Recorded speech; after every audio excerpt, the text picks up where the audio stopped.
পারি না মাঝে মধ্যে একটু বোকা হয়ে যায়। এমনিতে খুব ভালো মেয়ে, তাই না? এই তো আমাদের লক্ষ্মী রাঙা পিসি আমাদের সঙ্গে এখন যাবে, গিয়েই স্যারের সঙ্গে দেখা হবে, তাই না অনিন্দা আঙ্কেল? চলো তো রাঙা পিসি, কত দেরি হয়ে যাচ্ছে, গেলেই। আচ্ছা ঠিক আছে, আমি নিয়ে যাচ্ছি, চলো চলো চলো চলো চলো চলো।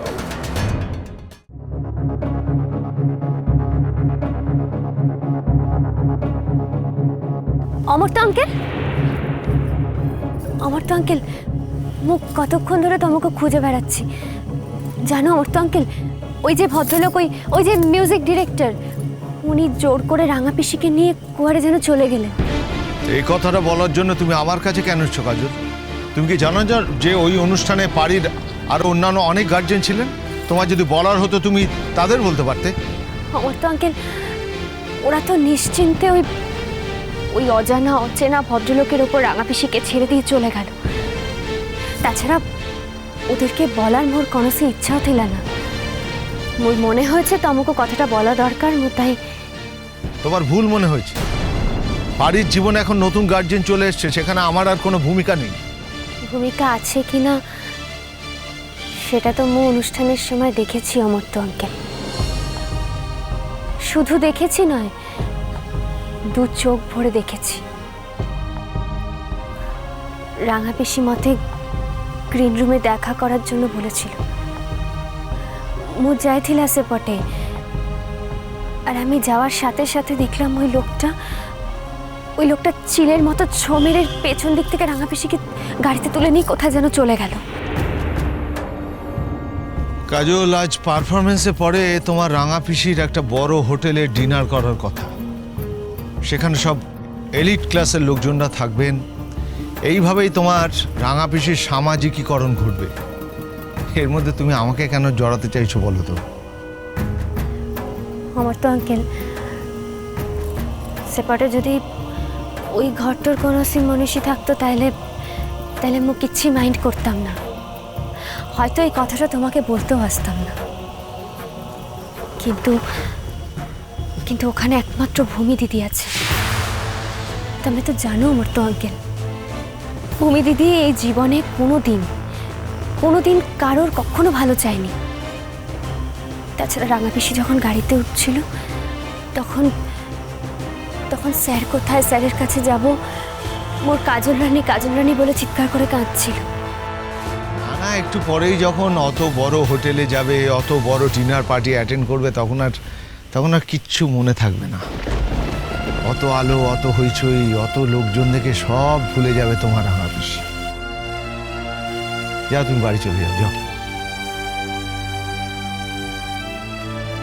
শোনো অমর্ত্য আঙ্কেল, মোর মনে হয়েছে তোমাকে কথাটা জানানো দরকার, তাই তোমাকে জানালাম। তাছাড়া আইনের দিক থেকেই বলো আর ধর্মের দিক থেকেই বলো, তোমরা দুজন এপেভি স্বামী স্ত্রী। তাই স্ত্রীর কিচ্ছি হলে তার দায় কিছুটা হলেও তোমার উপর বর্তায় অমর্ত্য আঙ্কেল।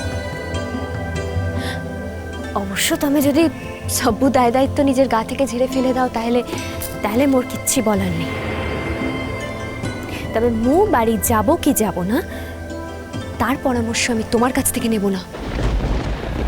কাজল, তুমি যে তখন থেকে এত কথা শোনাচ্ছ, তুমি কি জানো না যে সময় দিতে গেলে তার প্রচুর পয়সা থাকতে হয়, ক্ষমতা থাকতে হয়, লোক সমক্ষে পরিচিতি থাকতে হয়। এমনি এমনি কারুর দায় নেওয়া যায় না। আমার কি আছে বলো? একদিন একটা অসুস্থ মেয়েকে সুস্থ করে তোলার চেষ্টা করেছিলাম, এই তো। একদিন তাকে একটা স্বাভাবিক জীবন দেব বলে তাকে বিয়ে করেছিলাম, এই তো। এতে কিচ্ছু হয় না কাজল, এতে কিচ্ছু হয় না। তুমি তোমার নিজের জীবন দিয়ে হাড়ে হাড়ে সেটা বুঝতে পারছো না। ঠিক আছে, তাহলে আজই যদি রাঙা পিসির কোনো বিপদ হয়ে যায়, তাহলে রাঙা পিসির কাছে নিজের বিবেকের কাছে তুমি জবাব দিয়ে করতে পারবে তো? আরে তুমি বারবার বিপদ কেন বলছো? ওই ভদ্রলোক তোমার রাঙা পিসির জন্য যা যা করেছেন তা তো তোমার রাঙা পিসির ভালোর জন্যই করেছেন। কত বড় ফাংশন করালেন তোমাদের রাঙা পিসিকে দিয়ে। হ্যাঁ, তা তো শুনলাম আমি। এতে টাকার টিকিট বিক্রি হলো। কিন্তু তার একটা টাকাও রাঙা পিসির কপালে জুটলো না। আরে কি আশ্চর্য, ওই টাকাটা দিয়ে কত বড় একটা মহৎ কাজ হবে তুমি শুনলে না? আর তাছাড়া তোমার রাঙা পিসির আলাদা করে টাকার কি প্রয়োজন বলো? উনি তো অ্যানাউন্স করলেন যে এবার থেকে ওরা একসঙ্গেই পথ চলা শুরু করবেন। হ্যাঁ, এর থেকেও কি তুমি কিছু বুঝতে পারছো না কাজল? কাজল, আজকে ওদের দুজনের সম্পর্কের অফিসিয়াল অ্যানাউন্সমেন্ট তো হয়ে গেল। ও ভাবতে পারছি না অমর্ত্য আঙ্কেল, এসব কথা আমি ভাবতেও পারি না কখনো। তুমি ভাবতে না পারলে কি করে হবে কাজল? এটাই তো এখন সত্যি। যে লোকটার দুদিন পরে পারিকে বিয়ে করবে, পারি তার সঙ্গে। এখানে পারির বিপদের আশঙ্কা কি করে আসছে আমি তো সেটাই বুঝতে পারছি না। মোর মন ভালো লাগছে না অমর্ত্য আঙ্কেল, আর সবটা এত সহজ বলেও আমার কিন্তু মনে হচ্ছে না। তুমি মিথ্যেই টেনশন করছো কাজল। যদি তাই হবে তাহলে আজ এই অনুষ্ঠানের সময় রাঙা পিসি মঞ্চে কথাগুলো কেন বললো? তমে ছাড়া রাঙা পিসিকে আর কেউ গান গাওয়াতে পেরেছিল অমর্ত্য আঙ্কেল? তোমাকে জড়িয়ে ধরে ওইভাবে কাঁদছিল কাই কি রাঙা পিসি? ওগুলো সব টেম্পোরারি কাজল। হয়তো তোমার রাঙা পিসি বলেই এরকম হয়। আসলে তোমার রাঙা পিসি তো মনের কোনো ভাব গোপন রাখতে পারে না। তবে না, অন্য লোক হলেও হয়তো একটু কষ্ট হতোই তার একটা চেনা মানুষের জন্য। মোর এপটে আশাটাই ভুল হয়েছিল অমর্ত্য আঙ্কেল। ঠিক আছে, ঠিক আছে, মোর চলে যাচ্ছি।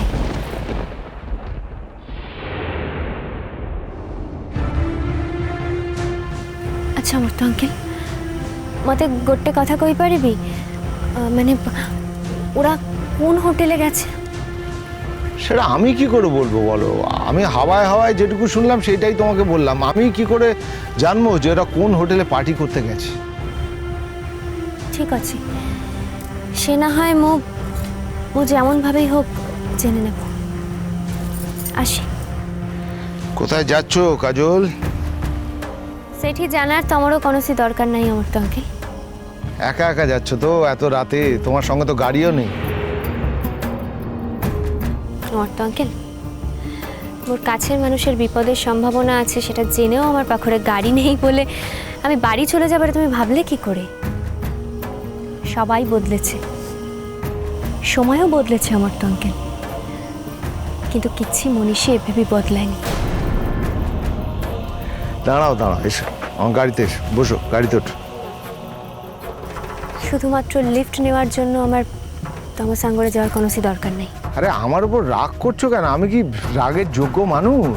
ওঠো বলছি, প্লিজ গাড়িতে। তবে বাড়ি যাও অমর্ত্য আঙ্কেল। গাড়িতে ওঠো, চলো, তোমার নিজের চোখে দেখিয়ে দিই তোমার রাঙা পিসি কেমন আনন্দে সময় কাটাচ্ছে। চল। যদি ঠিক তার উল্টোটা হয়? উল্টোটা হলে আমি দুঃখই পাবো কাজল, কারণ একটা নতুন জীবনে যখন ও প্রবেশ করতে চলেছে তখন এরকম দোটানা ভাব না থাকাই ভালো।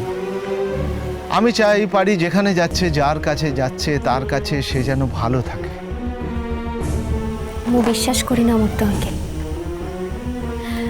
মু কিছুতে এটি বিশ্বাস করতে পারি না যে এই জীবনে রাঙা পিসি তমকো ছাড়া অন্য কোনো মনীষীকে নিজের স্বামী বলে মেনে নিতে পারবে।